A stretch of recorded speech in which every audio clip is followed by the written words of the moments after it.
भारताविरोधात पाकिस्तानकडून सुरू असलेल्या कुरापती संपत नाहीयेत आणि या संघर्षाची परिणिती नेमकी कशात होणार याचं भवितव्य काय याविषयी चर्चा करण्यासाठी आपल्या सोबत आहेत institute of conflict research and रिझॉल्युशनचे डायरेक्टर विनय जोशी.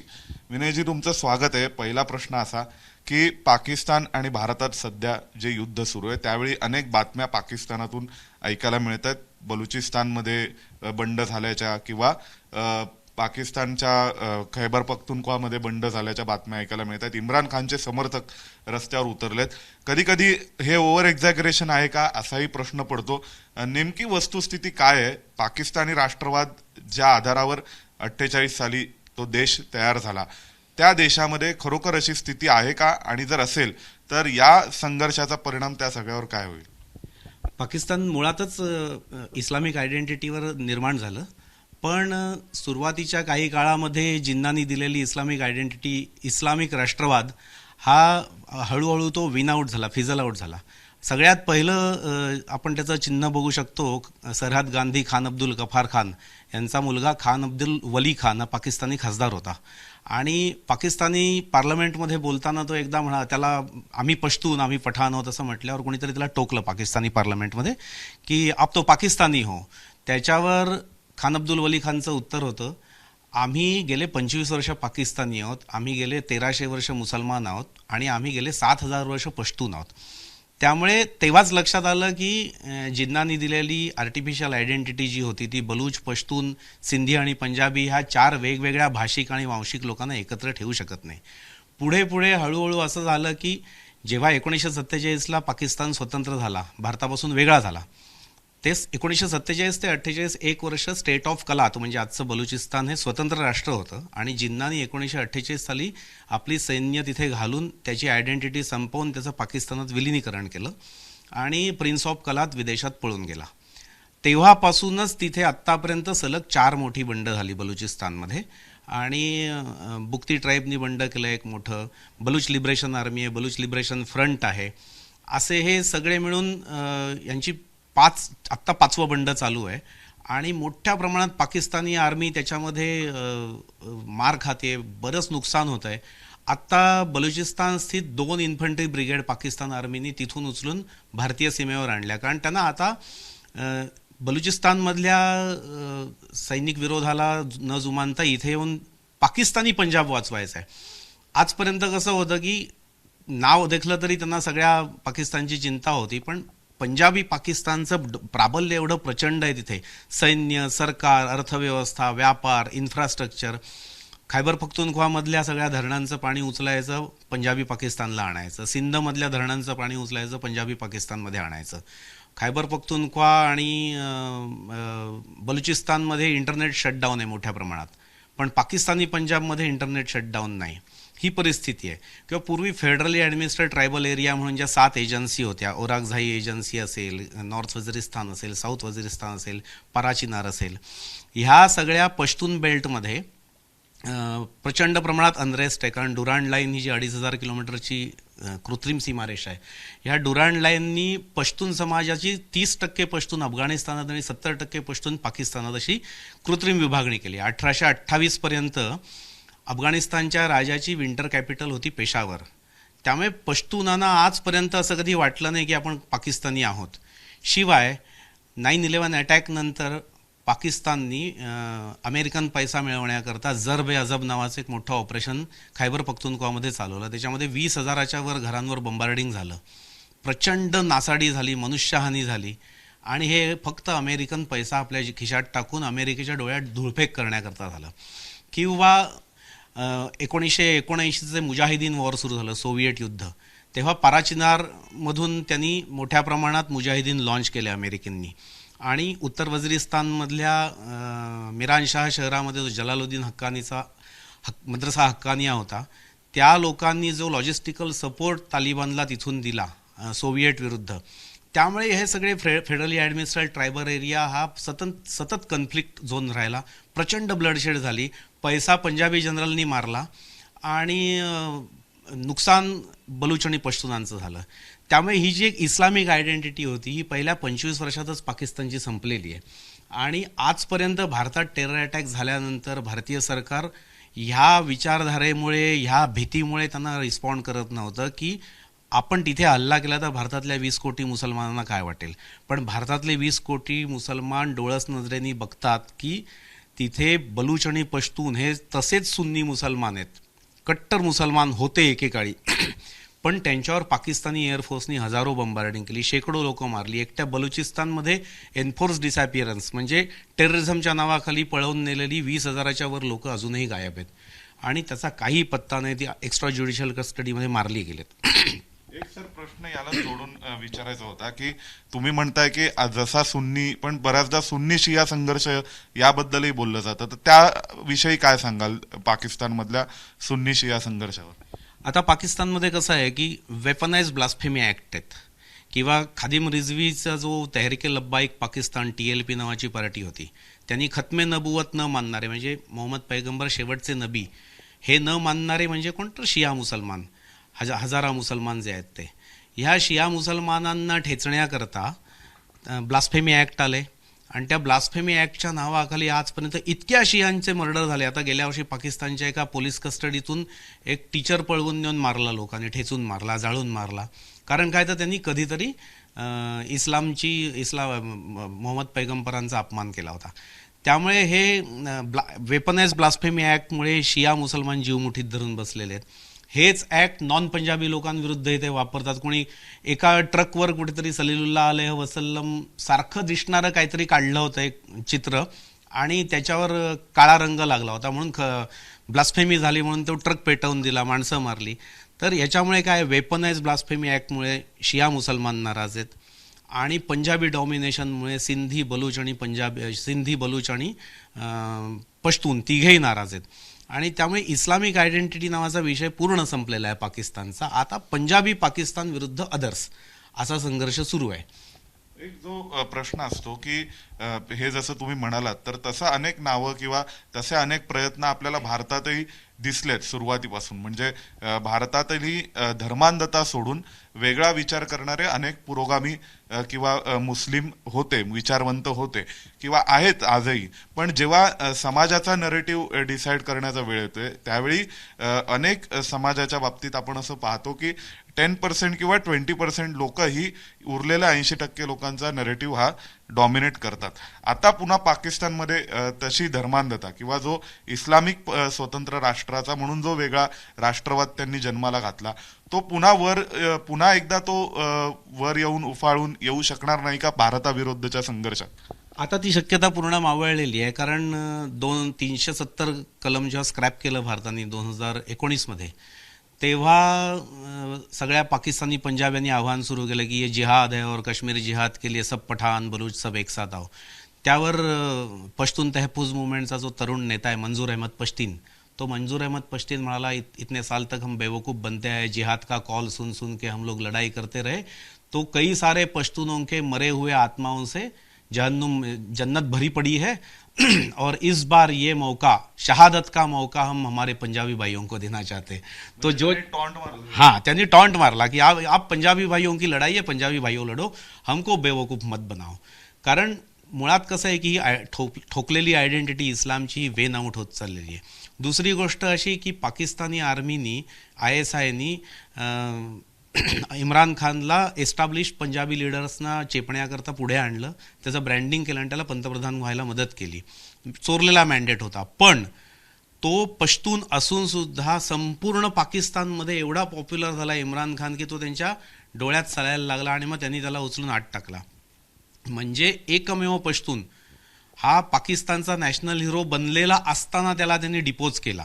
आणि आजच्या घडीला त्या विरोधात त्याच्यावर जेलमध्ये त्याचे ह्युमन राईट्स व्हायोलेशन आणि अन्य गोष्टींमुळे किंवा संपूर्ण तहरीके पाकिस्तान जी पार्टी आहे त्याची तिला चिरडल्यामुळे आणि इम्रान खानच्या प्रोसिक्युशनमुळे सगळ्या पाकिस्तानमध्ये प्रो इम्रान आणि अँटी आर्मी लाट आहे. आज जनरल असीम मुनीर हा पॉप्युलॅरिटीच्या लोएस्ट लेवलला तिथे आहे आणि प्रचंड बदनाम आहे पाकिस्तान आर्मी. म्हणजे एकेकाळी देवाचा स्टेटस असलेली पाकिस्तान आर्मी आज तिला कोणी वाली उरलेलं नाही. आणि त्यामुळे पहलगाममध्ये ज्या पद्धतीने अटॅक केला की आपण इतक्या वाईट पद्धतीने अटॅक केला की मोदीची पॉप्युलरिटी कमी होईल, पण मोदी रिटॅलिएट करू शकणार नाही. मोदी आणि शहा या दोघांचं कॅल्क्युलेशन एकदम परफेक्ट होतं की ना पाकिस्तानी मुसलमान इस्लामिक राष्ट्रवादाच्या अवतीभोवती फिरून पाकिस्तान आर्मीच्या मागे उभे राहण्याच्या स्थितीत आहेत, ना भारतीय मुसलमान स्वतःला मुस्लिम म्हणून आयडेंटिफाय करून पाकिस्तानच्या मागे उभे राहण्याच्या स्थितीत आहेत.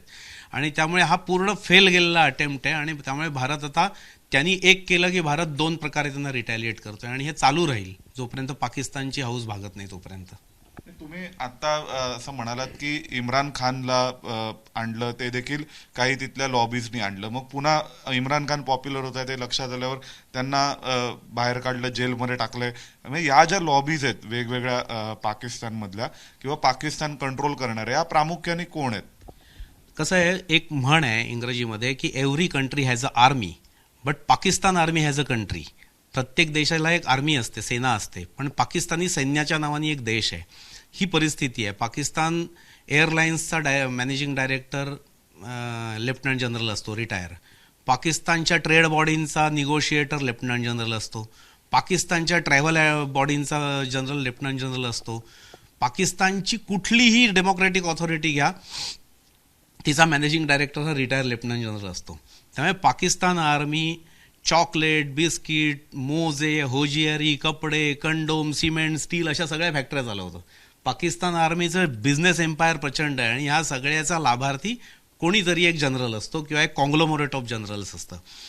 आणि त्यामुळे अशी पाकिस्तानची मोहम्मद जिन्नाच्या स्वप्नात असलेली रिलिजियस राष्ट्रवाद, इस्लामिक रिलिजियस नॅशनलिझमच्या आसपास पाकिस्तान कधीच निर्माण होऊ शकला नाही.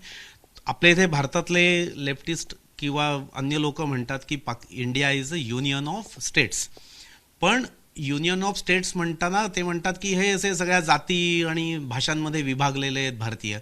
पण कोणत्या तरी एका तारखेला, कोणत्या तरी एका ठिकाणी, कोणत्या तरी एखाद्या कुंभमेळ्याच्या निमित्ताने हे सगळे भारतीय आपापलं भाषा आणि राज्य विसरून एकत्र जमतात, कारण तो एक कल्चरल कॉनोटेशन जे आहे ते इतकं स्ट्रॉंग आहे, cultural appeal, religious cultural appeal.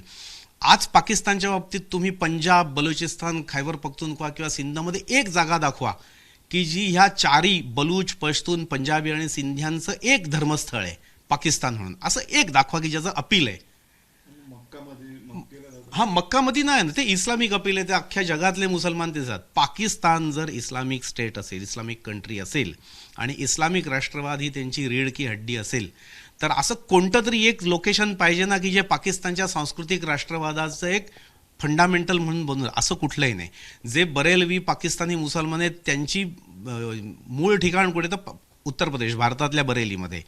एकही असं सिम्बॉल नाही, कल्चरल सिम्बॉल नाही, एकही असं नॅशनल सिम्बॉल नाही की ज्याच्या इर्द गिर्द ते उभे राहतील. त्यामुळे गेल्या 15-20 वर्षामध्ये जो सिंधचा शेवटचा हिंदू राजा होता, दाहिर राजा, तो दाहिर राजाची जन्मतिथी सिंधी मुसलमान धूमधडाक्यात साजरी करतात.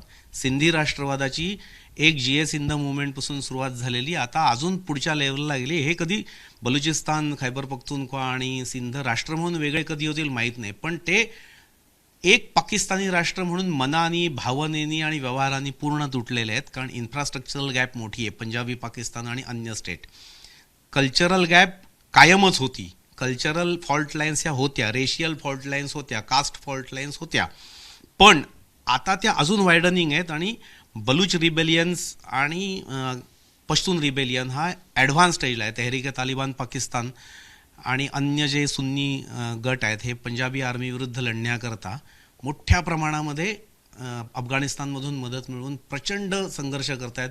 रोज पाकिस्तानी सैन्याविरुद्ध हल्ल्याच्या बातम्या येतात. त्यामुळे याला काही आता राष्ट्रवाद म्हणून एक आधार शिल्लक राहिलेला नाही. पण अफगाणिस्तानच्या प्रश्नावर आपल्याला यायचंच आहे, पण एक प्रश्न अजून असा होता की मगाशी तुम्ही म्हणालात की जनरल असीम मुनीर हा आता लोवेस्ट पॉप्युलरिटी रँकिंगमध्ये आहे पाकिस्तानमध्ये. तर एकेकाळी जनरल मुशर्रफ ज्यांनी भारताविरुद्ध लढलेलं युद्ध, त्याच्यात त्यांनी तयार केलेला एक राष्ट्रवादाचा फुगा, आणि त्या आधारावर मुशर्रफ देशाचा प्रमुख झाला, पाकिस्तानी राष्ट्रप्रमुख. आज जनरल असीम मुनीर बाबत ते घडणार नाही हे कशावरून? कारण एक दुसरं असं आहे की जेव्हा इस्रायल आणि इजिप्तमध्ये 6 डे वॉर लढलं गेलं तेव्हा अब्दुल नसीर जो हरला पूर्णपणे इस्रायलच्या समोर, त्या अब्दुल नासीरची पॉप्युलरिटी पॉप्युलॅरिटी अचानक इजिप्तमध्ये वाढलेली आपल्याला दिसली होती. तर मुनीर पुन्हा मुशर्रफ ठरणार नाही, हे याबद्दल काय वाटतं? त्याच्यात मुनीर आणि मुशर्रफच्या सध्याच्या वर्तमान बॅकग्राऊंडमध्ये मोठा फरक आहे. एकतर जनरल मुशर्रफनी जेव्हा सत्ता ताब्यात घेतली त्याच्यानंतर अमेरिकेवर अटॅक झाले आणि तो पॉप्युलॅरिटीच्या हायेस्ट लेवलला असताना अमेरिकेवर अटॅक झाले. जॉर्ज बुशनी त्याला फोन करून सांगितलं की एक बायब्लिकल टर्म आहे, ती बायब्लिकल टर्म अशी आहे की if you are not with us then you are against us. Taliban विरुद्ध तुमचे एअर बेसेस आम्हाला खुलेआम वापरायला द्या, otherwise we will bomb you to the stone age, असं जनरल बुशनी मुशर्रफला सांगितलं. आणि मग मुशर्रफनी पूर्ण पाकिस्तान सरेंडर केला. त्याच्या बदल्यात हजारो पाकिस्तानी टेररिस्ट असल्याच्या नावाखाली विकून पर हेड $10,000 मुशर्रफनी कमावले. आणि त्यामुळे मुशर्रफची पॉप्युलॅरिटी नंतर वेगाने घटत गेली. आणि ह्या पुढच्या जसं सोशल मीडियाच्या प्रभावाचे जे बरेच फायदे तोटे आहेत, त्याच्यात एक मोठा फायदा असा आहे की पाकिस्तानी आर्मी ही पेपर टायगर आहे, ही पहिल्यापासून होतं, पण तरी अजूनही 65 आणि 71 मध्ये पाकिस्तान आर्मीने भारताला धडा शिकवला. हीच लाईन पाकिस्तानच्या समाजात चालवली गेली होती. आता त्यांच्या हे लक्षात येतं पाकिस्तानी समाजाच्या की असं काहीही झालेलं नाही. आणि आत्ता विशेषतः गेल्या 72 तासामध्ये परिस्थिती इतकी बदलली आहे की इंडियन एअरफोर्स आणि इंडियन आर्म फोर्सेस हे पाहिजे त्या ठिकाणी अटॅक करतात आणि इंटरसेप्ट होत नाहीत. आणि त्यांनी पाठवलेले मात्र प्रत्येक वेपन सिस्टीम इथे फेल जाते, हे ते बघतायत. आणि त्यामुळे जनरल मुनीरला यावेळी कोणत्याही प्रकारची सिंपथी मिळणं किंवा राष्ट्रवाद, इस्लामिक राष्ट्रवादाचा फायदा होणं वगैरे कोणतीही गोष्ट होण्याची काही शक्यता दिसत नाही. एक दुसरा प्रश्न अफगाणिस्तान संदर्भात आहे. सध्या तालिबानचा रोल आणि तालिबानची भूमिका नेमकी काय वाटते यात? त्याला जोडून तहरीके तालिबानचा पण प्रश्न आहे, जो ग्रुप सध्या पाकिस्तानात काम करतो. कारी फितरत हा अफगाणिस्तानचा चीफ ऑफ आर्मी स्टाफ आहे. आणि कारी फितरत मागच्या वेळी जेव्हा तहरीके तालिबाननी 2-3 अटॅक केल्यावर पाकिस्तानी एअरफोर्सनी अफगाणिस्तानमध्ये TTPच्या अड्ड्यांवर बंबार्डिंग केलं एअरफोर्सनी. तर त्याच्यावर जेव्हा अफगाणिस्ताननी निषेध नोंदवला तालिबान गव्हर्नमेंटनी, तेव्हा जनरल मुनीर म्हणाला होता की एका पाकिस्तानीच्या जीवाची किंमत ही सगळ्या अफगाण देशाच्या जीवाच्या किमतीच्या बरोबर आहे. त्यावर कारी फितरत म्हणाला होता की हा जर तुझा नजरिया असेल तर आमच्याशी संबंध ठेवणं विसरून जा म्हणून. शिवाय हक्कानी नेटवर्कचा जो सिराजुद्दीन हक्कानी आत्ता अफगाणिस्तानचा गृहमंत्री आहे, तो त्याचा ट्रेड आणि त्याचा बॅलन्स सांभाळून आहे.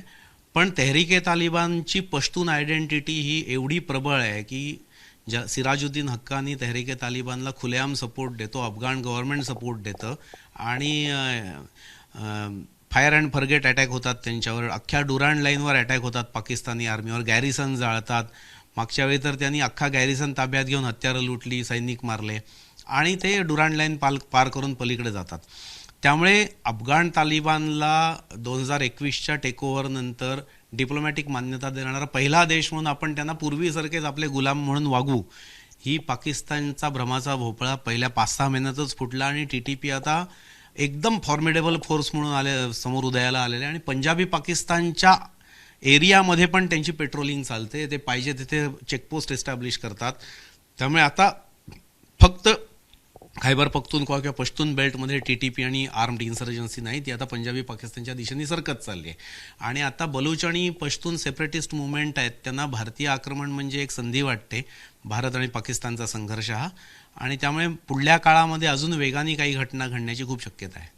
हेच या तहरीके तालिबानच्या बाबतीतही घडू शकतं का अफगाणिस्तानकडून पाकिस्तानच्या बाबतीत, म्हणजे या संघर्षाच्या पार्श्वभूमीवर? हो, तहरीके तालिबानला आम्ही सपोर्ट देत नाही, त्यांची लाईन आहे, पण त्यांनी सपोर्ट बंदही केलेला नाही. त्यामुळे अफगाणिस्तान ॲपोलॉजेटिक अजिबात नाही तहरीके तालिबानच्या बाबतीत. आणि जसं 79च्या मुजाहिदीन वॉरमध्ये अफगाणिस्तानातून इकडे पश्तून रेफ्युजी आले, तसे जरब ए अजब नंतर इकडून अफगाणिस्तानमध्ये रेफ्युजी गेले. आणि त्यामुळे हा जो कल्चरल एक्सचेंज आहे त्यांचा, किंवा जसं भारत बांगलादेश सीमेवर कुटुंब इकडे आणि तिकडे नातेवाईक असतात, किंवा POK आणि पंजाब आणि काश्मीरमध्ये जसे दोन्ही देशांना नातेवाईक असतात, तीच स्थिती तिथेही आहे. त्यामुळे त्यांची cultural racial identity, linguistic identity अजूनही एकच आहे. आणि पंजाबी पाकिस्तानच्या प्रबळ वर्चस्वाविरुद्ध, सप्रेशन विरुद्ध वाढणारा राग दिवसेंदिवस नव्या लेवलला जातोय. त्यामुळे अफगाणिस्तानच्या तालिबानची कमिटमेंट आहे की आम्ही डुरांड लाईन इरेज करू आणि पूर्वीचा पश्तूनिस्तान सगळा अफगाणिस्तानला जोडू. ती कमिटमेंट अजून फर्म होईल, हे सप्रेशन जितकं वाढत जाईल तितकं.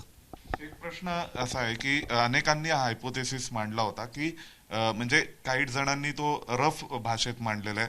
मग आपल्याकडे शेषराव मोरे सारखे अभ्यासक असतील किंवा काही जणांनी तो आर्थिक भाषेत मांडलेला आहे.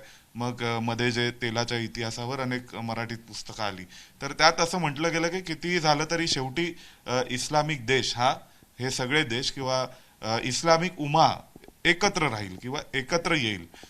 आपण आता नुकतंच इस्रायल गाझा संघर्ष पाहिला, ज्यामध्ये इस्रायलच्या विरोधात कुठलाही इस्लामिक देश पुढे आला नाही. एक फक्त इराणने थोडंफार जे काही केलं ते वगळता, किंवा लेबनॉन जे कायमच टेररिस्टांनी लॉन्चपॅड म्हणून वापरलंय. तीच परिस्थिती भारत पाकिस्तान संघर्षात पण दिसेल असं वाटतंय का? त्याची कारणं काय आहेत? असं का घडते? किंवा हा हायपोथेसिस खोटा का ठरतोय? हायपोथेसिस पहिल्यापासूनच खोटा होता. आता सगळ्यात महत्वाची गोष्ट अशी आहे की इस्रायल, सौदी, UAE यांची डिप्लोमॅटिक अलाइनमेंट आहे आणि सौदी, UAE या सगळ्यांना इराण समर्थित हौथी शिया रिबेल्स आहेत, इराण आणि कतार समर्थित.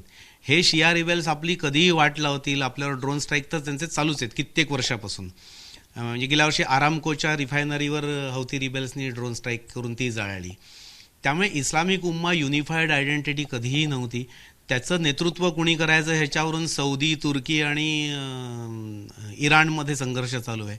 किंवा इराणपासून निघून एक हायपोथेटिकल शिया आर्क हा सिरिया, इराण, इराक असा करून लेबनॉन, गाझा मार्गे इस्रायलपर्यंत जाऊन मिळवायचा.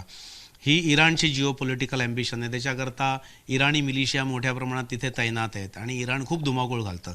त्यामुळे एक सक्षम मिलिटरी पॉवर म्हणून या सगळ्या विरुद्ध लढायचं असेल तर आपल्याला इस्रायलची गरज लागेल. हे सौदी आणि UAEनी मानलेलं आहे, मेजॉरिटी गल्फ कंट्रीजनी. ती स्थिती आता इथे एवढं इंटेन्स वॉरफेअर सुरू असताना भारत आणि पाकिस्तानमध्ये आजच्या घडीला दिल्लीमध्ये सौदी विदेश मंत्री आहे, इराणचा विदेश मंत्री आहे. आणि त्यामुळे इथे कल्चरल आणि रिलिजियस आयडेंटिटी किंवा त्याची अपील ही सगळी फेल जातात. इथे simple Jio political ambition, military strategies आणि फायनान्शियल मॅटर्स हे मॅटर करतात याच्यामध्ये. त्यामुळे इस्लामिक आयडेंटिटीच्या भोवती भारताविरुद्ध सगळे मुसलमान देश एकत्र येतील हे पूर्वीही कधी झालेलं नाही आणि ह्यापुढेही कधी होणार नाही. मग आता जे अनेकदा म्हटलं गेलं की इस्लाममध्ये एक ताकद आहे पुन्हा एकत्र आणण्याची, किंवा इस्लाम हा असा एक धर्म ठरला की जो खूप वेगाने फोफावत गेला, पसरला. तर या इस्लामची जी ताकद होती लोकांना एकत्र आणण्याची, तर ती आता संपली आहे का? किंवा धर्मापेक्षा इतर मुद्दे हे आता इस्लामिक जगातही महत्वाचे ठरू लागलेत असं वाटतंय का? काय कारण आहे? ॲब्सोल्युटली आहेत. एक तर जिओ पॉलिटिकल गोष्टी खूप मोठ्या प्रमाणात मॅटर करतात ह्याच्यामध्ये. आणि जिओ पॉलिटिकल गोष्टी, फायनान्शियल गोष्टी, foreign policy, defence policy, internal security, ह्या सगळ्या गोष्टी अति जास्त महत्त्वाच्या आहेत रिलिजियस आयडेंटिटीच्या पुढे. त्यामुळे कतार हा सुन्नी असला तरी तो शिया डॉमिनन्सवाल्या इराण आणि हौथी रिबेल्सबरोबर येमेनमध्ये त्यांच्याबरोबर राहतो. कतार हा सुन्नी असला तरी सुन्नी सौदी आणि सुन्नी UAE आणि अन्य सुन्नी देशांच्या विरोधात लढतो. आता ज्या रेड सीमधल्या शिपिंग लाईनवर हौथी रिबेल्स अटॅक करतात इस्रायलच्या विरोधात, ते फक्त इस्रायली जहाजांना टार्गेट नाही करत, ते सौदीच्या शिपिंग लाईनना पण टार्गेट करतात, ते सौदीला टार्गेट करतात. आणि त्याचवेळी ओमान, कतार हा सुन्नी असून त्यांना मदत करतो. बरं, कतारची गंमत अशी आहे, सगळे बलूच आणि पश्तून रिबेल किंवा दोहा टॉक्सच्या वेळी सुन्नी तालिबान हे सुद्धा कतारमध्ये बसूनच लढाया लढत होते आणि आत्ताही लॉजिस्टिकल हब कतारच आहे त्यांच्याकरता. शिवाय भारताला एक स्ट्रॅटेजिक जिओपॉलिटिकल पार्टनर म्हणून सौदी बघतं, कारण अमेरिकेने अनेक डिफेन्स टाईजमधून माघार घ्यायला सुरुवात केली होती ट्रम्पच्या मागच्या रिजिममध्ये.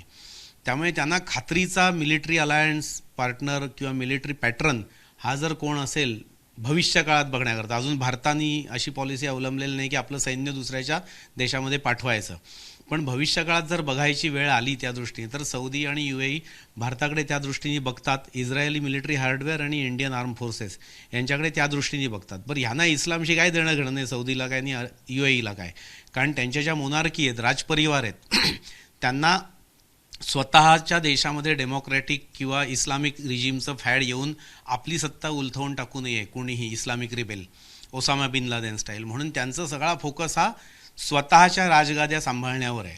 आणि त्याच्याकरता मोहम्मद बिन सलमान रॅडिकल इस्लामच्या मानेवर पाय देऊन लिबरल इस्लामचं एक नवीन व्हर्जन समोर आणण्याच्या तयारी. ते महिलांसाठी नवीन नवीन फील्ड ओपन होत आहेत. त्यामुळे इस्लाम उम्मा किंवा इस्लामिक आयडेंटिटी किंवा पॅन इस्लाम, पॅन वर्ल्ड इस्लाम वगैरे अशी कोणतीही थीम आता पूर्वी अस्तित्वात नव्हती, पण पूर्वी थोडी प्रबळ होती ऑइल पॉलिटिक्समुळे. आता त्यालाही काही फार मोठा अर्थ राहिलेला नाही.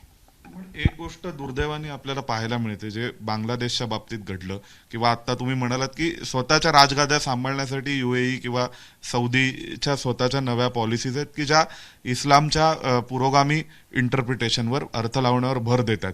पण बांगलादेशमध्ये जेव्हा अनेक वर्ष शेख हसीना यांच्या परिवाराने असंच एका हाती सत्ता टिकवली, त्यांनीही पुरोगामी इंटरप्रिटेशनवर भर दिला. पण जेव्हा प्रो डेमोक्रेसी फोर्सेसनी, लोकशाहीवादी काही चळवळी अशा देशांमध्ये सुरू होतात किंवा अरब स्प्रिंग जे आपण म्हणतो, तर तेव्हा दुर्दैवाने या लोकशाहीच्या बाजूने असणाऱ्या चळवळी या थेट इस्लामिक या कट्टरपंथी कट्टरवादासोबत सुद्धा अलाईन होतात एका कॉमन शत्रूमुळे. तर जे आपल्याला जमाते इस्लामीचा प्रभाव जसा बांगलादेशमध्ये वाढलेला दिसला किंवा हे, तर हा जो धोका आहे, तर हे कसं काही टाळता येऊ शकतं किंवा याच्यावरती तुम्हाला काय वाटतं, काय उपाय असू शकेल? नाही, बांगलादेशमध्ये कसं झालं की शेख हसीनाची ऑटोक्रॅटिक रिजीम होती, ही गोष्ट खरी आहे. तिने जमाते इस्लामीचं पण सप्रेशन केलं, पण ॲट द सेम टाइम तिने शेख हसीनानी बेगम खालिदा जियाचं पण सप्रेशन केलं. टिपिकल इस्लामिक स्टाईलनी सगळे उचलून आत टाकले, सगळ्यांना जेल केलं, सगळ्यांवर केस टाकल्या, आणि त्यामुळे ते दोन फॅक्टर एकत्र आले. पण आजही बेगम खालिदा जियाच्या पार्टीतल्या अनेकांचं हे मत आहे की जे काय राजकारण करायचं ते खालिदा जिया आणि हसीना एकमेकाच्या विरोधात करतील. ह्या जमाते इस्लामी समोर नाही असता कामा. आत्ता ते त्यांना पार्टनर म्हणून, अलायन्स पार्टनर म्हणून वापरतील काही काळ, पण जमाते इस्लामीचा आणि रॅडिकल इस्लामचा विरोध करून इकॉनॉमी मेंटेन ठेवायची, हा व्ह्यू दोन्ही पार्ट्यांचा अजून सेम आहे. आणि त्यामुळे रॅडिकल इस्लामची चळवळ अख्ख्या देश जगभरामध्ये प्रबळ होत असली तर तिथले डेमोक्रेटिक फोर्स आहेत ते लिबरलिझमच्या दिशेने स्वतः फर्म राहतात, आणि जेव्हा जेव्हा वेळ मिळेल, जेव्हा जेव्हा संधी मिळेल, तेव्हा रॅडिकल इस्लामिस्ट पार्टीना चिरडून टाकण्याचा ते प्रयत्न करतात, जे बांगलादेशमध्ये शेख हसीनानी केलं. बेगम खालिदा जिया जरी सत्तेत आली तरी हसीनानी जे केलं ते जमाते इस्लामीचं खालिदा जिया करेल एकदा तिचा उपयोग संपला की. आत्ताच्या म्हणजे कंटेक्स्टमध्ये आपण पुन्हा की भारत पाकिस्तान या संघर्षात पुढे काय होईल असं वाटतंय? हे युद्ध सध्या तरी आकाशातच लढलं जात आहे, पण एवढं नक्की आहे की जितकं याचं ओव्हर एक्झॅगरेशन अनेकदा दिसतंय समाज माध्यमांमध्ये तितकं नाहीये. पण दुसऱ्या बाजूला सरकार तितकं सिरियसही दिसतंय या सगळ्या विषयाला घेऊन, भारत पाकिस्तान संघर्षाला. तर याचा शेवट नेमका कसा होणार? जे पाकिस्तानचे 4 तुकडे खरोखर होणार का? पाकिस्तानचे 4 तुकडे होण्याकरता सिच्युएशन एकदम क्लिअर आहे, पण ते थोडं सोपंही नाही. कारण कसं आहे की बलुचांची पॉप्युलेशन एकदम कमी आहे, पश्तूनांची पॉप्युलेशन एकदम कमी आहे, दोन्ही बाजूला मिलिटरी रिसोर्सेसची खूप कमी आहे. त्यामुळे अनलेस अँड अंटील जोपर्यंत कुठला तरी देश तिथे स्वतःची सैन्य उतरवत नाही तोपर्यंत हे देश वेगळे होण्याची शक्यता नाही. तिसरा पर्याय त्याच्यामध्ये असा होऊ शकतो की ह्या युद्धाचं भवितव्य काय, हा प्रश्न म्हणजे याचं उत्तर कुणाकडेच नाही आहे. भारताला युद्ध एस्कलेट करण्याची अजिबात इच्छा नाही. त्यामुळे पाकिस्ताननी एकदा स्ट्राईक केला की भारत त्याच्यापेक्षा ओव्हरवेल्मिंग मोठे स्ट्राईक करेल. एअरफोर्स आणि एरियल पॉवरच्या आसपासच हे युद्ध लढलं जाईल. आता इन्फंट्री वॉरफेअर होण्याची काही शक्यता नाही, आणि ते भविष्यातही होण्याची शक्यता नाही. कारण भारत 20 दिवस 25 दिवस हे युद्ध लढू शकतो, पाकिस्तान 2 ते 3 दिवस लढू शकतो फायनान्शियली. जनरल मुनीरचा ऑब्जेक्टिव्ह हा आहे की भारताला इन्फंट्री वॉरफेअरच्या जाळ्यात ओढायचं, म्हणून तो प्रोव्होकेटिव्ह स्टेप्स घेतोय. आणि जनतेचं त्याच्या अजिबात समर्थन नाही आहे. ते कोणत्याही परिस्थितीत इस्लामिक अपील आणायचं, आयडिया ऑफ पाकिस्तानच्या भोवती सगळ्या जनतेला अमालगमेट करायचं त्याचं स्वप्न आहे, पण त्याच्यातही त्याला कोणतंही यश येताना दिसत नाही. कारण भारत प्रिसाइजली सिव्हिल पॉप्युलेशनला टाळून अटॅक करतोय. त्यामुळे सिव्हिलियन्सचं नुकसान होईल आणि जनरल मुनीरच्या मागे लोक उभे राहतील ही शक्यता अजिबात नाही. पाकिस्तानचे 4 तुकडे होतील का ह्याचं उत्तर तालिबान किती रिझॉल्व दाखवतं डुरांड लाईन साफ करण्याच्या दृष्टीने ह्याच्यावर अवलंबून आहे. भारताचा त्याच्यात काही रोल असू शकत नाही, कारण पलीकडून भारतीय बॉर्डर नाही. एका बाजूने इराण आहे, एका बाजूने अफगाणिस्तान आहे. पण जर इराणच्या विरोधात अमेरिका, इस्रायल आणि सौदीला एका स्वतंत्र देशाची बेस म्हणून गरज आहे असं वाटलं तर ते बलुचिस्तानला कार्व आउट करून इराणविरुद्ध वापरू शकतात. आणि त्याच्याकरता मग ते तालिबानला सुपारी देऊ शकतात, ते बलुचांना सुपारी देऊ शकतात. कारण रेड सी शिपिंग लाईन्स गेले 2 वर्ष बंद आहेत सततच्या हौथी अटॅक्समुळे, आणि इराणच्या जिओपॉलिटिकल ॲम्बिशन जोरात वाढत चालले आहेत. त्यामुळे त्यांना काउंटर करायचं असेल तर इमिजिएट नेबर एक पाहिजे की जिथे हे तिन्ही देश आपला स्वतःचा एक मिलिटरी बेस तयार करू शकतात. आणि त्याच्याकरता पाकिस्तान युजलेस आहे, कारण पाकिस्तान आर्मीला अनेक वेळा वापरूनही त्यांची ग्रीड संपलेली नाही आणि पाकिस्तान आर्मी लढण्याच्या फ्रंटवर एकदम अनप्रोफेशनल आहे, त्यांना माहिती आहे. त्या तुलनेत त्यांना बलुच आणि पश्तून उपयोगाचे आहेत. त्यामुळे त्यांनी जर तालिबान आणि बलुचांना विश्वासात घेतलं तर इंटरनॅशनल कम्युनिटीकडून नवीन देशाची निर्मिती होऊ शकते. भारताचा त्यात काही रोल नाही. धन्यवाद. तर आपल्या सोबत होते विनय जोशी, ज्यांनी व्यवस्थित सविस्तरपणे हे सगळं समजावून सांगण्याचा प्रयत्न केलाय. पाकिस्तानातली अंतर्गत बंडाळी नेमकी काय आणि भारत पाकिस्तान संघर्ष हा पुढे कोणत्या दिशेने जाऊ शकतो याचाही अर्थ लावण्याचा प्रयत्न केलाय. व्हिडिओ जर्नलिस्ट वेद पांडेसह सोमेश कोलगे, एबीपी माझा, नवी दिल्ली. एबीपी माझा, उघडा डोळे बघा नीट.